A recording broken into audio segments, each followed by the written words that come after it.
Hello and welcome to the first official episode of Channel Anime. I'm John. Yeah, let's just forget about those last two. This week I'm going to get a little self-indulgent and talk about my top 5 favorite anime. Now, I'm going to start off with one that might be a bit of a controversial choice. Not because of its inclusion on the list, but because of its placement. At number 5, it's Akira. Based on the manga of the same name and set in Neo-Tokyo in 2019, Akira follows Kaneda and Tetsuo, two members of the Capsules biker gang. At the start of the film, the Capsules are fighting with rival biker gang the Clowns. Yeah, it's kinda like the Warriors in that sense. When Tetsuo accidentally crashes his bike into a very odd-looking boy named Takashi. Both Tetsuo and Takashi are then captured by a shadowy government organization, and from there the story follows both Kaneda and Tetsuo, as Kaneda searches for his missing friend, and Tetsuo learns about the mysterious Akira project and comes to terms with what he's becoming. Now, I mentioned that this was a controversial choice because of its placement on the list, and that's because it's generally considered to be one of the greatest anime ever made, up there with Ghost in the Shell and Cowboy Bebop. In fact, Akira and Ghost in the Shell are largely responsible for popularizing anime here in the West. Now, I have to admit that the animation and art style are a bit dated, but the movie's 25 years old, and I have to say it does hold up extremely well. And it does have some amazing visuals, including Takashi and the rest of the Espers, the teddy bear, and especially Tetsuo's final evolution. Now, the thing that I really love about Akira is the two stories, and how instead of diverging, they actually come together to a final confrontation, and ultimately get really intense. Kaneda comes into contact with rebels and runs afoul of the military as he searches for Tetsuo, while Tetsuo learns what the government's been hiding for 31 years, ever since the destruction of Tokyo, and it all leads to some very startling changes for him. Now, I have to say that Akira absolutely lives up to its reputation. Not only is it an absolute masterpiece, but it's a definite must-see not only for anime fans, but any fan of science fiction. And that brings me to another controversial choice. At number 4, it's Howls Moving Castle. Based on a novel by Diane Wynne Jones, Howls Moving Castle follows a young woman named Sophie, who, after an encounter with the infamous wizard Howl, is cursed by the jealous witch of the Wastes and turned into an old woman.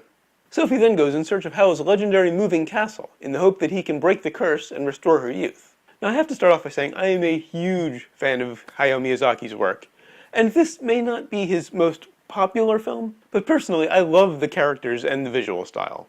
Of course, the art and animation in all of Miyazaki's films are brilliant, but in my opinion this one goes a step beyond, possibly because it was the only novel adaptation that he's done. The film has a more varied set of locations than I've seen in any of his other films, and the art just seems crisper for some reason. But the thing that I really love about it the most are the characters. Particularly the Witch of the Wastes, who, despite starting off evil, actually ends up very sympathetic and almost likable. Turniphead, who, despite being a hopping scarecrow and not having any lines for the vast majority of the film, actually has quite a well-defined and interesting personality. And Markle, who is easily one of my most favorite characters in all of anime. Granted, it may not have the cuteness of Totoro, or the social consciousness of Princess Mononoke, or the subtext of Spirited Away, but to me it's still an absolute masterpiece. And that brings me to one that I was initially very hesitant to include on this list. At number 3, it's Attack on Titan. Also based on a manga of the same name, Attack on Titan, or Shingeki no Kyojin, which literally translates to Advancing Giants, takes place 100 years after humanity has been all but decimated by giant humanoids called Titans, who seemingly consume humans for sport.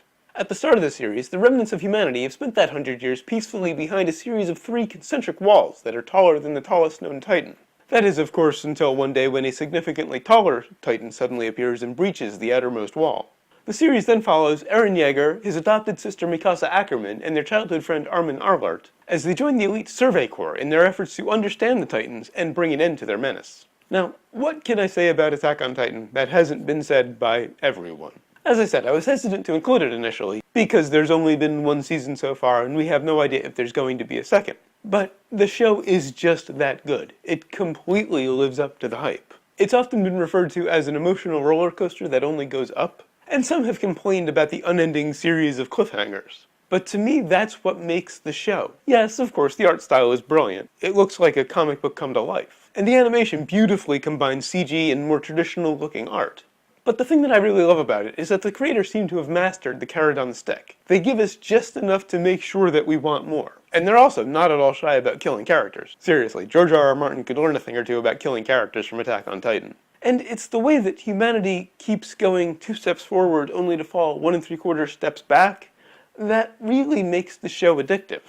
The more they struggle, the more you want them to succeed, and thus the more emotionally involved you get.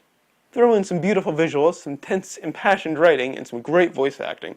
And you have a modern masterpiece that, as much as it's loved now, will, in my opinion, eventually be considered on par with classics like Akira, Cowboy Bebop, and Ghost in the Shell. And that brings us to the first of two that I had absolutely no hesitation about adding to this list. At number 2, it's Serial Experiments Lain. The story of Serial Experiments Lain is centered around 14-year-old Lain Iwakura, who, after her classmate Chiza commits suicide, receives an email from Chiza, saying that she's not dead, but has merely abandoned her body and is alive and well in the Wired, which is sort of a virtual reality version of the internet, and that she's found God there. This leads Lain on what can best be described as a journey of self-discovery that involves a very powerful computer, slightly revised history, government agents, and a group of hackers. Now, from that description, it could seem that Lain is just another hacker adventure story, and it certainly has those elements. But it's really a mystery, or more accurately, a series of mysteries. Starting, of course, with how is Chiza sending email from beyond the grave, and leading up to who exactly is Lain.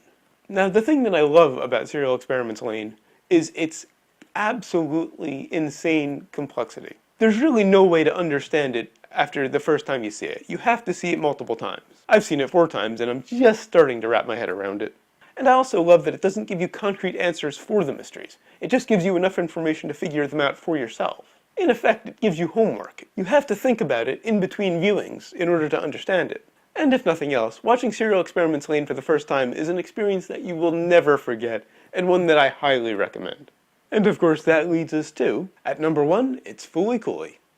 Fooly Cooly, or FLCL for short, or Foodie Cootie if you're feeling particularly pretentious, tells the story of 12-year-old Nauda Nandaba. Things are going pretty normal for Nauda. His older brother's ex-girlfriend is using him as an emotional surrogate after his brother moves to the US to play baseball. His father acts like a teenager, and he's thoroughly bored with life in the suburbs, often complaining that nothing amazing ever happens here. That is until the mysterious Haruko Haruhara shows up, runs him over with her Vespa, and hits him in the head with her blue Rickenbacker 4001 bass, which has an odd lawnmower pull start in the back for some unexplained reason. Of course, this causes a horn to grow on Nauda's forehead, which eventually leads to giant robots, guitars being used as weapons, and it just gets stranger from there. Or does it? It's been said that FLCL is the epitome of WTF Japan, and it certainly started that way for me. But by the end of episode 4, when I finally understood what it was really about, it suddenly became not only beautiful, but completely relatable. It also has a great art style, or maybe I should say a lack of art style, that effortlessly switches between traditional anime, manga black and white, and even mimics The Matrix and South Park at different times. And the story switches around just as much as the art does. It almost seems to randomly alternate between over-the-top action comedy and fairly dramatic slice of life. And it breaks the fourth wall in some incredibly entertaining and creative ways. And FLCL is also notable for being an odd case where the Japanese voiceover and the English dub are almost interchangeable. Both match the characters and the tones of the show perfectly. But above all, it is the poignant and completely relatable subtext that I'm not even sure was intentional behind all of the seemingly random insanity that keeps me coming back. And of course, even after all of it, Nauda still complains that nothing amazing ever happens here. And that's it for my top 5. Join me next time when I'll be taking a first look at Capellion.